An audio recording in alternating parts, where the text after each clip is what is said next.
estimated time of arrival.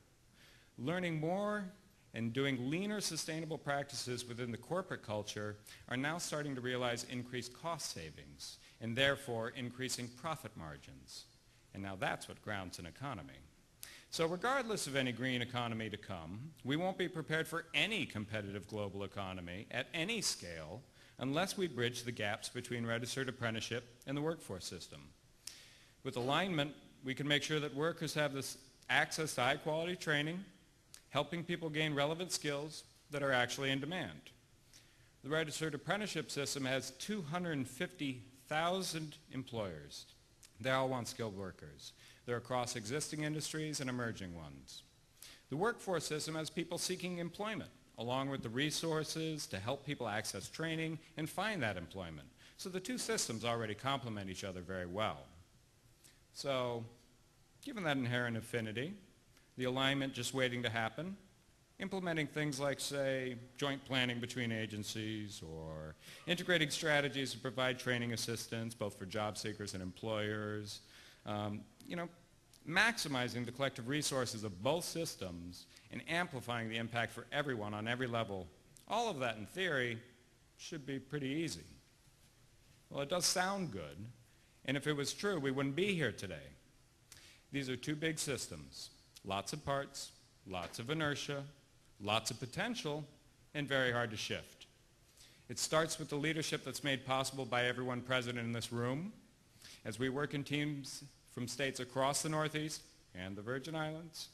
I have to admit, if you guys have any sort of technical assistance you need during the winter, anything at all, I'm more than happy to come down and visit. This is work worth doing. I've had the good fortune of registered apprenticeship being the foundation for my career. So for me, connecting people in need with a similar opportunity, definitely worth doing.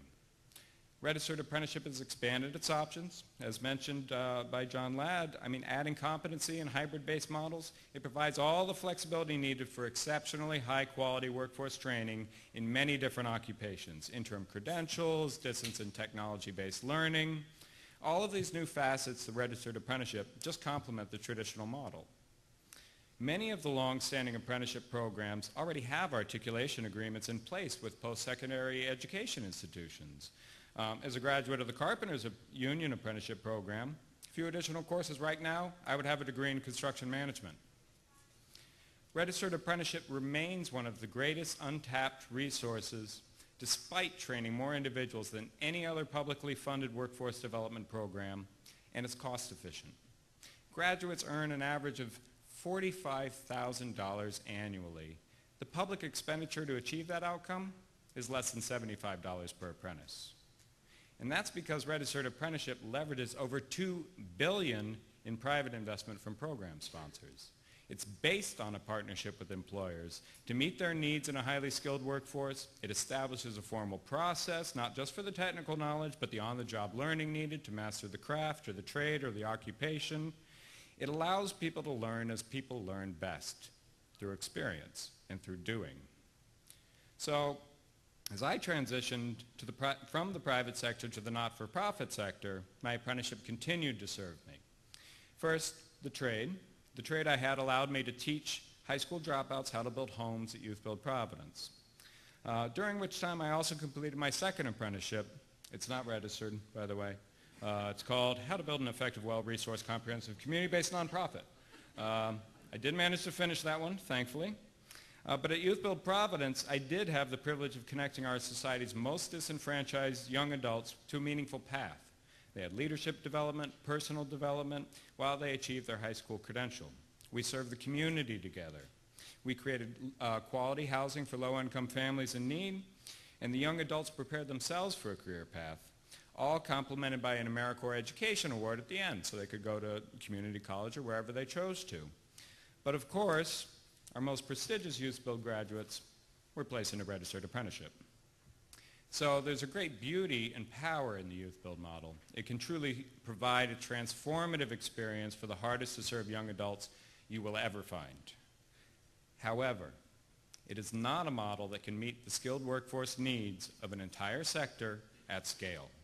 while continuing to provide those pathways out of poverty for low-income urban communities. Registered apprenticeship is. So I started Building Futures with two other partner organizations.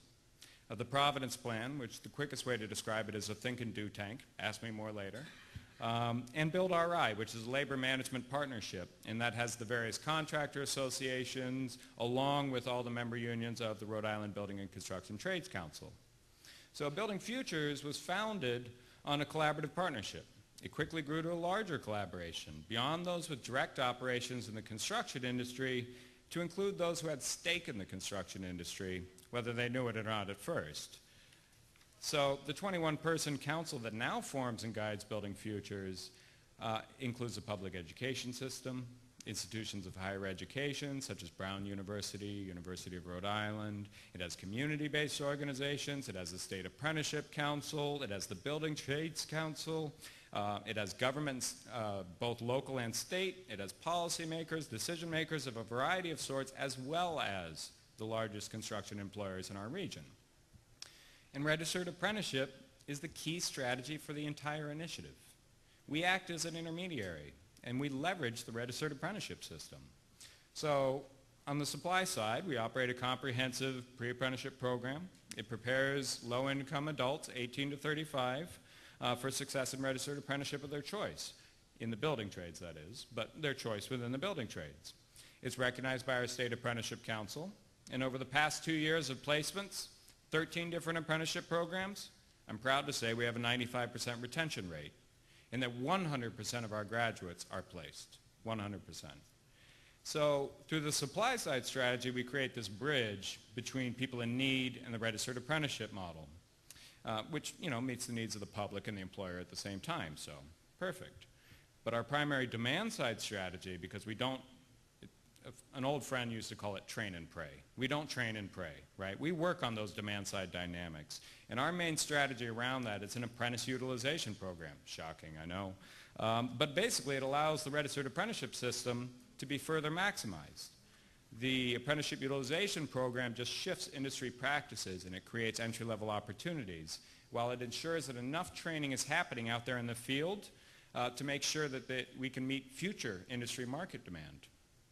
So by adopting these policy changes, the users of construction services, like institutions or a municipality, they also can meet their needs, whether it's for local hiring, diversity goals, or they just care about controlling the potential rise of labor costs in the future because they want to avoid a shortage, right, which will drive their costs up later. So there's just an economic argument as well. And aside from gaining a well-qualified entry-level apprentice, it reduces the gamble that any employer has to take, like my first employer did, because they know they're well prepared. But when the apprentice utilization program is integrated directly into the bid specifications, employers that invest in registered apprenticeship, they're not competing on an uneven playing field in the market. So Building Futures is also operating one of our energy training partnership grants. And that strategy is to provide training for two key markets, energy efficient buildings, both new and retrofit, as well as renewable energy generation. And registered apprenticeship programs provide the basis for executing all the trainings that we need. Through a pre-apprenticeship strategy, which we handle in-house, the apprenticeship and journey level upgrades, everything that we're doing is being integrated directly into the apprenticeship programs and being offered to journey level workers who are dislocated currently so they can skill up and get placed on the jobs for tomorrow. So 1,600 workers are being prepared and placed in those two key sectors as a result of that, and it's really around leveraging registered apprenticeship. So registered apprenticeship is one of the most effective strategies to meet multiple needs at scale. So just to wrap this up, as we begin this action clinic, I hope that we all can recognize that registered apprenticeship is too important not to understand, too important not to maximize, too important not to remove the barriers, and too important not to create alignment between these two great systems. If any conclusion was going to be reached from these remarks, aside from the politeness of you all for enduring it, I would hope it's this: registered apprenticeship is powerful. From a personal to systemic level, It can achieve positive and transformative results for people's lives, for our communities, for employers and businesses, for current and future industries, and finally, for our economy as a whole. But if there's any keynote that I've attempted to strike to hit any tone that would resonate throughout our time here together, it is that in order to maximize the registered apprenticeship system, it requires collaboration. It requires our partnership. It requires our creative thinking and our desire to meet our mutual interests together. Our recognition that by collaboration, we can create a sum that's greater than the whole of the parts present. And I'm looking forward to making this happen with you all.